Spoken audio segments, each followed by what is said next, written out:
Hi there, beautiful souls. Welcome and thank you for watching.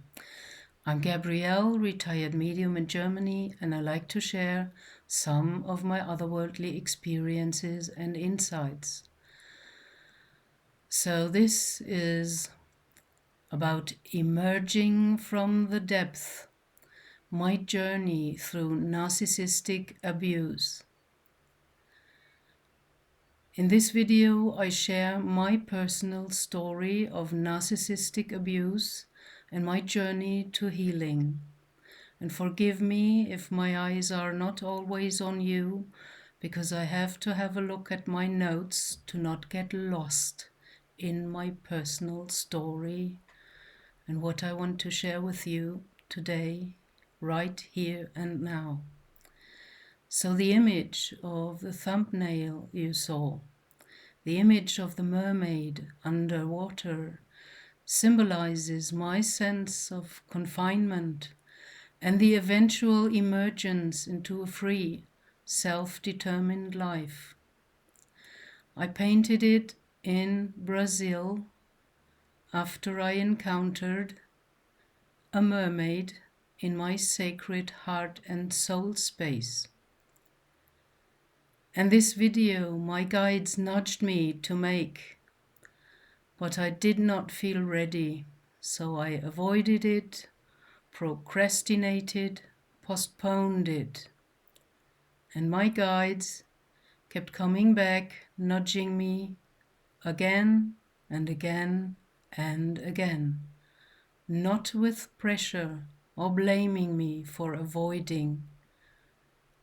They just kept coming back again and again and again, asking me, begging me to do it, not only for myself or my own healing, but for you out there whom I don't even know, and for your healing, because maybe some of you are going through the same.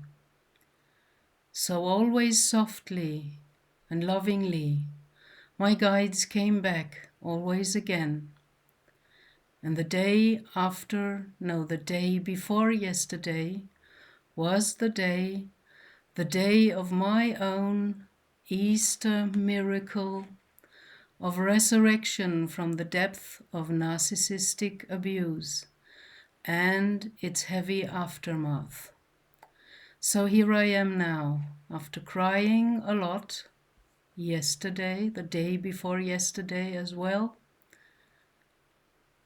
and I shine my inner light and my courage not to hide, not behind pretty images, not behind roles, because this is exactly what the world needs now. No more masks, no more backdrops, only truth and pure soul. So, my dear ones, this video is for everyone who has been deeply hurt, not necessarily physically, but on a soul level, hurt by someone who misused your trust, drained your energy, confused your sense of self, made you feel small or invisible. Today I want to speak about narcissistic abuse, how it works, how it feels, and what it does to a sensitive, loving soul. This is not a theoretical talk. I am sharing from my own lived experience. For a long time, I could not talk about it, and honestly, I often thought it was my fault, that I was too sensitive or somehow allowed it to happen. But now I know that was part of the manipulation. Silence always protects the abuser, never the one who has been hurt. So if you've gone through something similar, this message is for you. I hope that what I share here helps you feel less alone. Know your feelings are real, and acknowledge your intuition is right and your truth deserves to be spoken. This might be a first step out of the fog, back into clarity, back into your own power. So thank you for being here. What I'd like to share and do now as a part of my journey, not to make it about me, but because I know there are others out there who will recognize themselves in what I lived through. I've lived in silence for many years. I know what it feels like to slowly disappear inside, while on the outside, still trying to function, to hold everything together, to keep smiling. And I also know what it feels like to wake up one day and realize, I can't live this anymore. Something has to change. This is where my healing journey began. So let me take you with me, not into the pain, but through it. The only way forward is through. And that is exactly what the wise caterpillar in Alice in Wonderland says as well.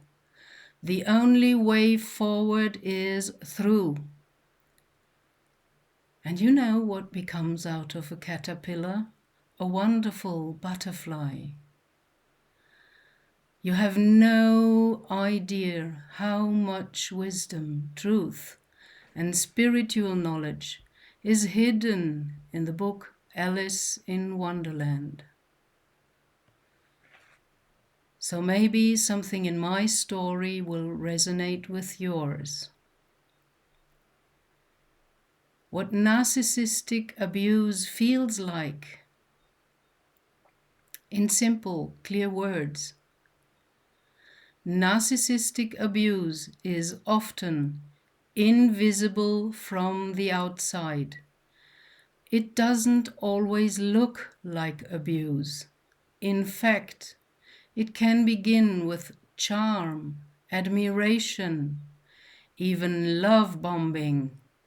The feeling that someone finally sees you, appreciates you, your depth, your sensitivity, your light.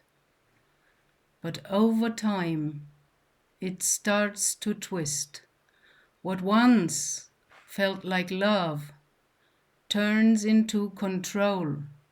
What once felt like closeness turns into confusion, self-doubt, even fear. The abuser might not scream or hit, but they manipulate your reality. They gaslight you. They make you question your own perceptions, your memories, your worth. They take your energy and give nothing real back. And slowly you begin to lose yourself. Not all at once, but piece by piece, until one day you look in the mirror and wonder, where did I go? So here are short examples from my life.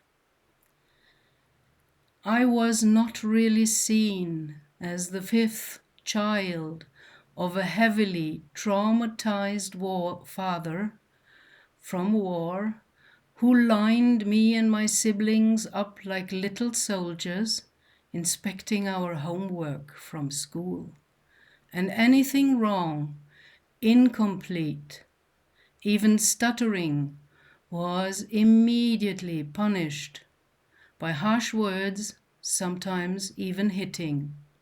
And whoever started crying, in the figurative sense, being already on the ground, was yelled at and hit even more.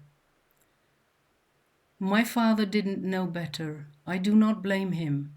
That was what he experienced in Hitler's Nazi Germany as a soldier himself. And people tend to repeat how they were trained. So I learned early on to suppress my tears and carry on, play strong, and never show a sign of what my father called weakness. My second example is about my first husband I never told you of before. I only told you of the great love of my life, my second husband. But before I was ready to meet him, I lived for 17 years with a drama queen, a sensitive, egomaniac artist who could play piano wonderfully, although never having had any instruction. He was very talented, but always unhappy with everything, blaming it all on his parents, even still at the age of 40. He was unhappy with his profession as a little official, giving him a safe salary but boring work. And when I inherited some money after my father's death, he immediately cancelled his job and wanted to be a writer. You know, I always dreamt, already as a child, of writing a book. And now he was doing it. And it felt like robbing my dream somehow. He was lucky, he even was published. And then, soaring, he rented a writing studio, leaving me in the flat with all the work, the washing, the cleaning, the cooking, and he only came to pick the raisins. And after a while, he found out that he couldn't write anymore. Kind of the typical writer blockage. And once, phoning me from his studio, he even said, "Can it be that I can only write because you are there?" He was living my dream. He used my energy, and it was never enough. Even my girlfriends said at our rare meetings, "Always you talk of him and his problems, but Gabby, where are you?" Very telling that at that time I dressed all in black. Then he became depressive, drank a lot of alcohol, and of course wanted to return to our flat. But I felt I do not want that. For the first time in my life, I had starting feeling myself again. And then he committed suicide in his parents' attic by hanging himself, somehow putting the guilt on his parents by that. And when his parents came to inform me about his suicide, his Catholic mother even tried to blame it on me. But he had tried that before, already at the age of 23, when he did not even know me yet. Suicide was always his solution, his emergency exit. For a while, we even planned a double suicide. And as a graphic designer, I knew pretty well how to fake a receipt for the real heavy pills to take you out. And I had this receipt in my computer for years, in case of really deciding for suicide. After his death, I felt him around for a while. And then, after my mediumship trainment, he showed up astrally, and I noticed him. And he asked me whether I would incarnate with him again so that he could have a chance to do better. And feeling inside, I said, no. No, please, thank you. I forgive you everything you did, but I don't want that. Just be free and happy.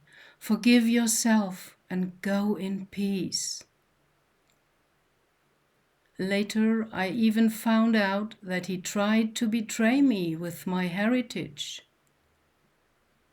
that I got after my father's death. And he spent some of my father's money on fancy cars, driving around, bragging and staging himself. While behind my back he talked badly about me, as some very good friends reported to me after his death. And one of these friends once said about him, after his suicide, you know, he was like a black hole. Whatever you threw in, it was never enough. And how true that was. And my third example, recently, not that far away, a friend who in the beginning seemed to support me in my mediumship and channeling, love bombing me at first, and then when he thought he'd got me in his bag, suddenly everything was wrong, not good, not right, not enough. He tried to control me. He dictated our meetings in an ex-girlfriend's house, 2 hours drive away from my place, and always I had to go there and drive. He even tried to ban the Elohim channelings, and then once he attacked me during channeling with a very unfair question to the Elohim about me personally. He said, I fear her smoking muddies the channeling, and I want to keep her channel clear. What an arrogance. Obviously, he never read or understood Yeshua's metaphor about if you see a splinter in the eye of the other, then pull out your own bulk first. And that's clearly Yeshua talking about projection, that you only see in the other what's within you as your black spot that you can't yet acknowledge or see or perceive. The Elohim defended me. They told him how unfair a question that is, while I'm in channeling state and unable to defend myself. They also told him that that question belongs more to the coffee table and not into a channeling. But it already had happened. Inside of me, I experienced that like the trial of a soul murder. It felt like a knife in my back, from where I would have never expected it. I thought he is a friend. And afterwards he never ever even acknowledged what he did. He showed no remorse at all, no sorry, no apologize, no nothing. In that moment, I immediately knew that this break of trust is the end of that friendship.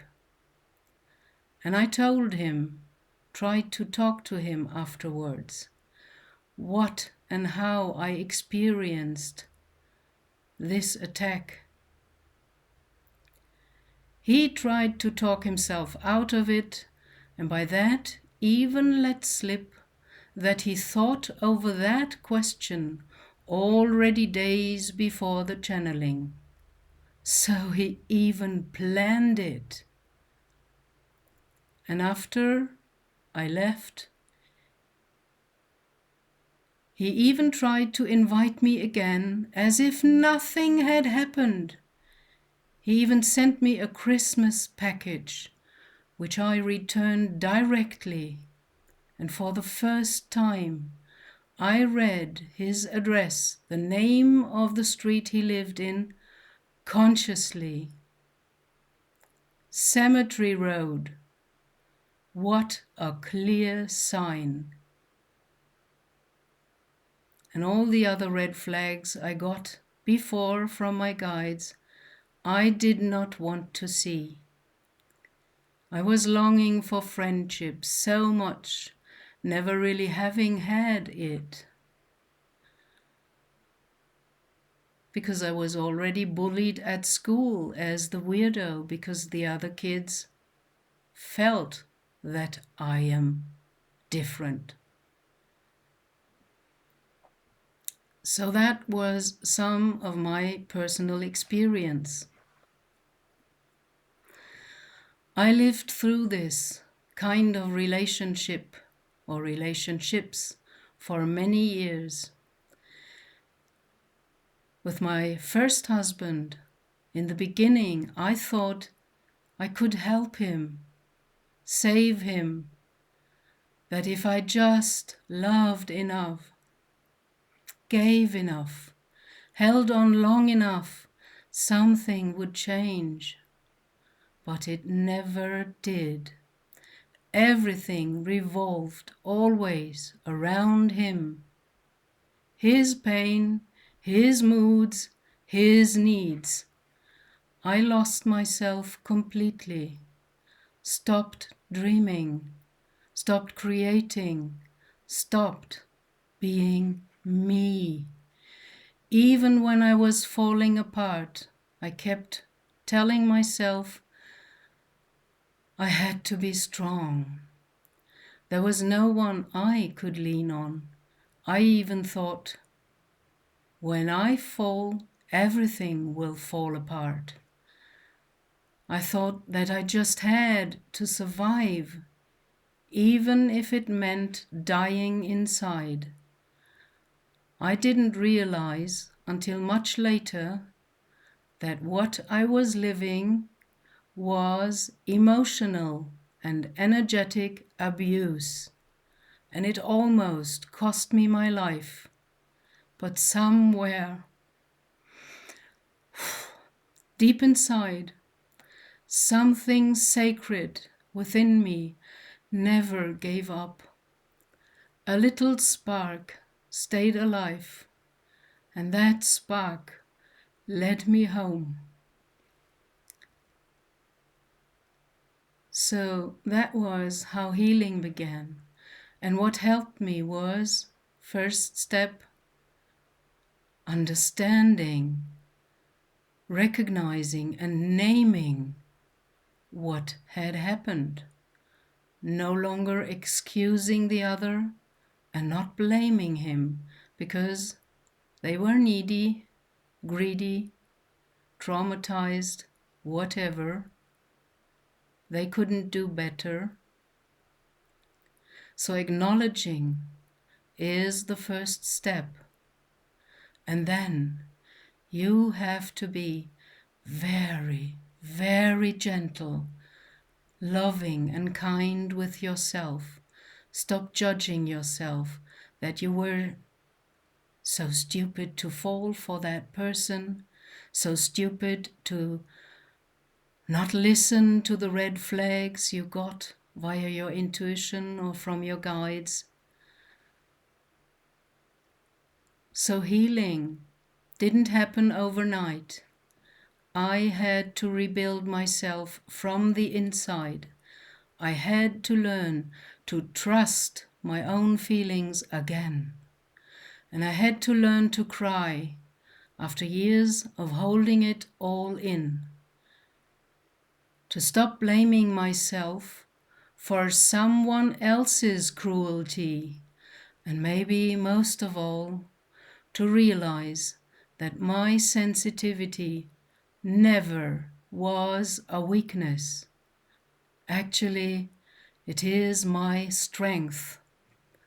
And along the way, I found inner guidance, real connection, and the courage to stand up for my truth, not through anger, but through clarity and love for myself. Step by step, I found my way back to my soul. And if I could do that, so can you. So for the closing, I'll leave you with a message to others who are still in the fog. If you are still in a relationship like this, or trying to heal from one, please know you are not crazy, you are not broken, and you are not alone. What happened to you was real, and your pain matters. I believe you, and I believe in the part of you that still knows who you are. That part will guide you home, just like it guided me. You are not here to be used, abused, or diminished. You are here to live, to love, and to rise. And if this video speaks to something in you, maybe it is your moment to begin. What the world needs now is love, sweet love. It's the only thing that there's just too little of. What the world needs now is love, sweet love. No, not just for some, but for everyone. Sending you all my love. Thank you for listening.